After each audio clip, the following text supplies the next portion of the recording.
So ayan mga kabiyahe, good morning. Ayan, pupunta na naman tayo sa Baguio. Mag-explore tayo doon ng mga kainan na hindi pa natin napupuntahan at mga lugar na hindi pa natin nararating. Ayan mga kabiyahe, time check natin mga kabiyahe, 2:30 AM. Ayan, pupuntahan na natin mga kabiyahe yung mga nag-rent sa atin. Ito nga palang ating sasakyan mga kabiyahe. Ayan, ginamit ko yung Hyundai Starex ko mga kabiyahe. So samahan nyo ako mga kabiyahe. Diyan lang kayo, huwag kayong alis.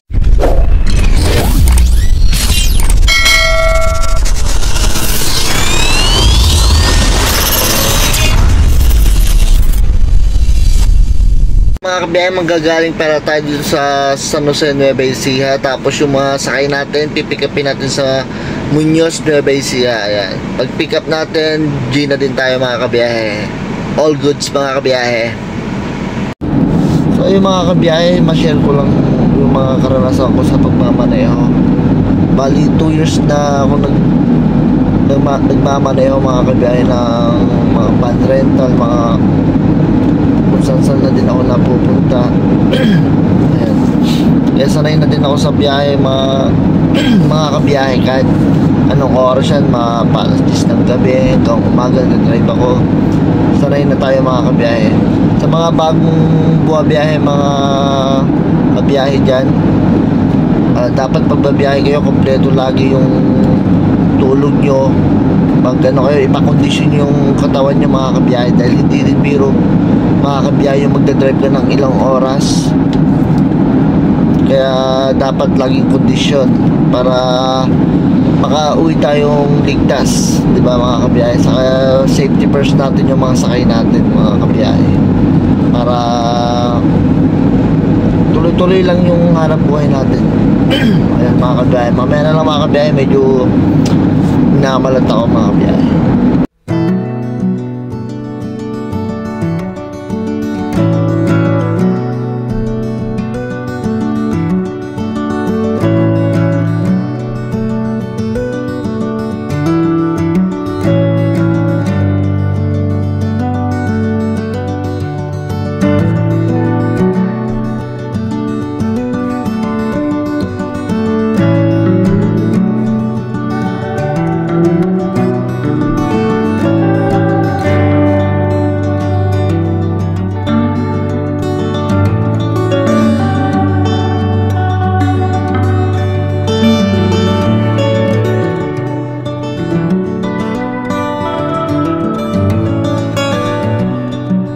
Good morning mga kabiyahe. Nandito pala kami sa Mirador Eco Park. Napakaganda ng view dito mga kabiyahe. Tingnan mo mga kabiyahe. Ang slope ng tubig.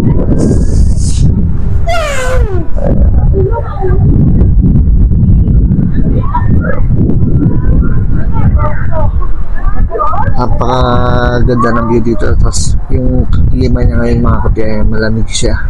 Kaya napakasarap tumambay dito sa taas. Ayan pala yung ano nila. Diyan yung mga nakatira yung mga pare. Kaya mamaya naman ang next destination namin, pupunta kami ng Diplomat Hotel. So mamaya kita-kita tayo. Ayan mga kabiyahe, nandito na tayo sa Diplomat Hotel. Ayan, bababa tayo para tignan, makita nyo rin yung view kung gaano kaluma na itong building ito.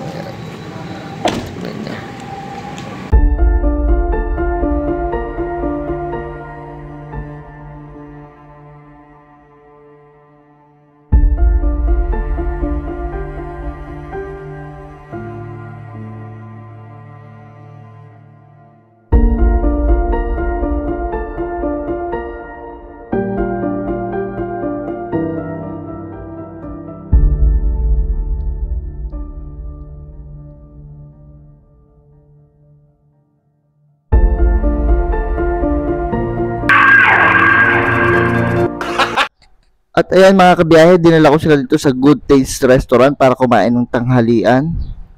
At napaka high-tech dito mga kabiyahe, robot na ang nagsuserve ng mga pagkain sa mga customer nila. At yan, umorder nga mga sakay ko ng beef broccoli, bulalo, At nagpahabol pa pala sila dyan ng isang lechon. Kaya mga kabiyahe, libre na naman tayo sa foods. At ayan mga kabiyahe, try nyo dito, napaka-affordable ng price nila. Ayan, tingnan nyo sa kanilang mga menu. At mga kabiyahe, malalaki ang serving sila dito mga kabiyahe. Nag-cooperate pala sila mga kabiyahe ng 24 hours. Kaya try nyo dito mga kabiyahe pag nag-Baguio tour kayo. At hindi masusulit ang Baguio tour nyo pag hindi nyo naranasan kumain dito sa sikat na restaurant dito sa Baguio, ang Good Taste Restaurant. Located pala yan mga kabiyahe sa Otex Street. Malapit lang siya mga kabiyahe sa Burnham Park. Kaya try nyo dyan mga kabiyahe. Ayan, after namin pala kumain mga kabiyahe, dinala ko na sila sa kanilang transient. Ayan, sa Goshen, ano pala yan, Tower. Ayan, tignan nyo mga kabiyahe.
Ayan mga kabiyahe, bumili nga pala ako ng sili. Ayan, 50 pesos lang yan mga kabiyahe, isang puno. Yung kulay violet Korean chili yan mga kabiyahe.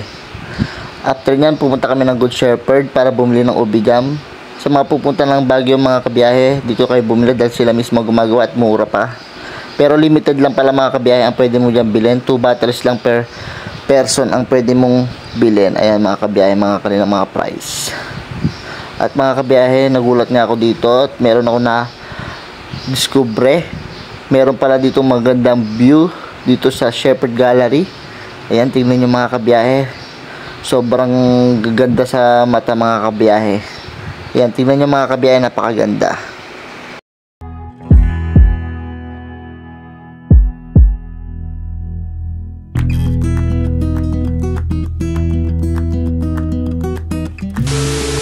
At ayan mga kabiyahe, gabi na kaya nagpunta na kami dito sa night market. Dito pala ako nagpark sa Caltex mga kabiyahe.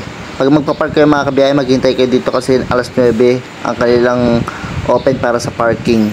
80 pesos pala ang bayad dyan mga kabiyahe, pero malapit lang siya sa night market. Ayan, ayan mga nakapark. Limited lang mga kabiyahe, kaya mag-abang na kayo bago mag alas 9 mga kabiyahe para maglalakad-dala kayo ng konti. At ayan, mamimili muna kami ng mga pagkain mga kabiyahe. Tara, samahan nyo kami sa aming food trip mga kabiyahe.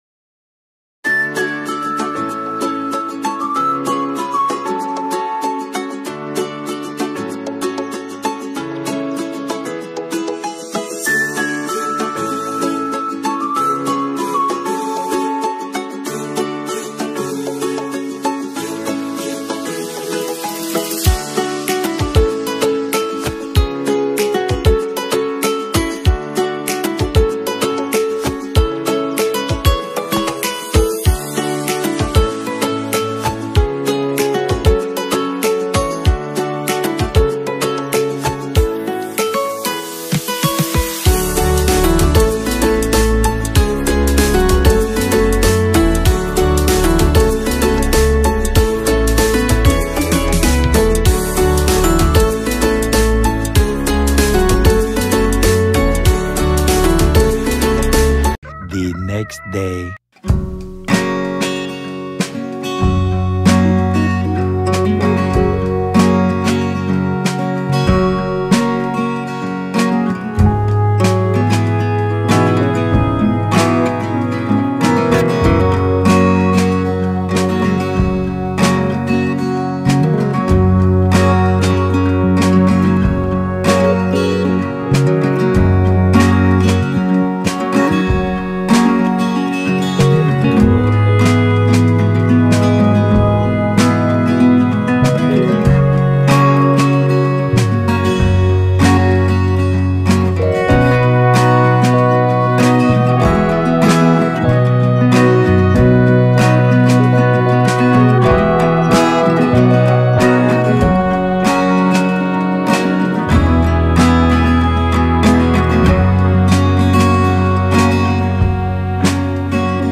Ayan, nandito kami ngayon sa SM Baguio. Ayan, medyo maulan mga kabiyahe, kaya sobrang sarap ng klima, napakalamig. Kaya tambay-tambay muna tayo sa sasakyan habang naghihintay na tawagin, kumain. Medyo gutom na din kasi tayo dyan mga kabiyahe. So ayan, nag-text na, kakain na daw kami. Ayan, sulit naman pala ang paghihintay natin mga kabiyahe. Ayan o, tingnan nyo. Napakasarap ng mga sizzling plate nila dito. Ayan, ilagay mo na yung sauce para makakain na tayo. Sarap naman yan mga kabiyahe. So ayan mga kabiyahe, kain muna tayo. Talaw-talaw muna tayo mga kabiyahe. Yum! After namin kumain mga kabiyahe, nag-visit kami dito sa Baguio Cathedral para magpasalamat sa lahat ng mga biyayang binibigay sa atin. Ayan, at ipagdadasal ko na din ang aking pamilya. Kaya mga kabiyahe, samahan niyo muna ako magsimba mga kabiyahe.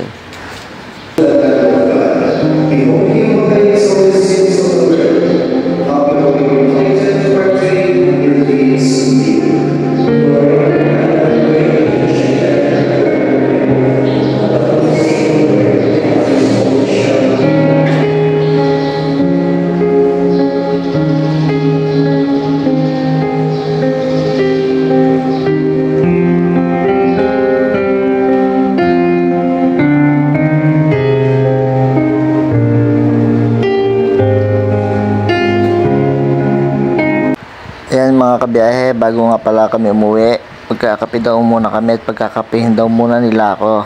Ayan, napakahamog mga kabiyahe, kaya ingat-ingat po sa pagdadrive pag nandito kayo sa Baguio. Medyo madulas po ang kalsada mga kabiyahe. Ayan o, makikita nyo yung talagang napakahamog pero napakasarap sa feeling ng mga kabiyahe. Yung klima niya, yung humahangin sa mukha mo, yung lamig. At ayan mga kabiyahe, dito na kami sa Coffee Project. Kakape daw muna kami para malakas na naman ako mag-drive mamaya bago umuwi. So ayan mga kabiyahe, napakaganda dito, napakaganda ng view mga kabiyahe. Sulit na sulit ang babayaran dyan sa mga o-orderin yung kape. So ayan, samahan niyo ako mga kabiyahe. Ayan o, look at that.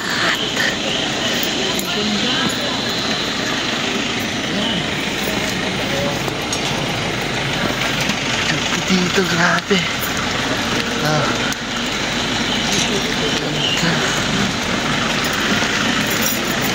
Lamig. La. Ayan.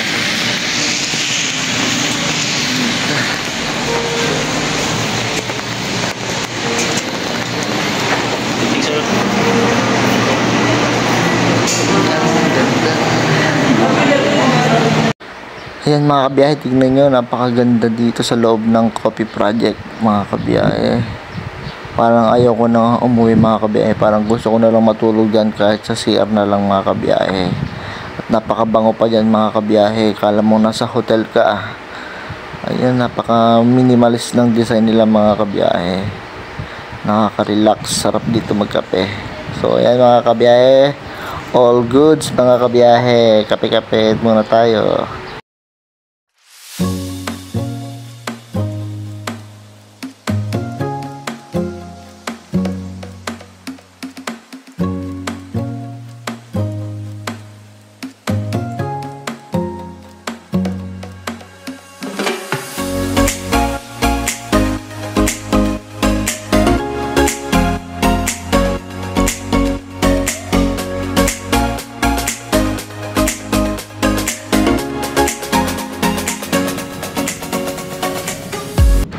Ayan, habang pauwi kami mga kabiyahe, may nadaanan kami dito ng aksidente. Kaya mga kabiyahe, ingat-ingat po sa lahat ng bumabiyahe dyan.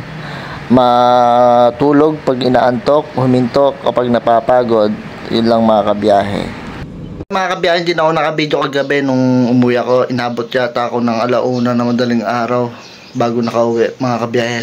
So yung mga kabiyahe, bigyan natin yung ating kita kay Mrs. Ayan, bibigyan natin. Ito yung pala yung Mrs. ko mga kabiyahe. Ayan. Bigay na ng kita mga kabiyahe. Ayan. Ayan mga kabiyahe, 5 hours yung effect niyan. Mamayang after 5 hours mga kabiyahe, galit na naman sa akin yan. Kaya sulitin natin mga kabiyahe. So yung mga kabiyahe, gano'n lang naman ang buhay. Konting sakripisyo lang. Ayan, sa sakripisyo natin may naabot tayong pera kay Mrs. Ayan. Masaya ngayon. Ilang seconds lang. Pag nawala na effect niya mga kabiyahe, away na naman tayo niyan. Kaya kailangan natin humanap ulit ng mga kabiyahe. So yung mga kabiyahe, maraming salamat sa panonood. Sana kahit pa paano nakatulong ako sa inyo. Yun lang mga kabiyahe, sa susunod na biyahe ulit, abangan nyo. Bye!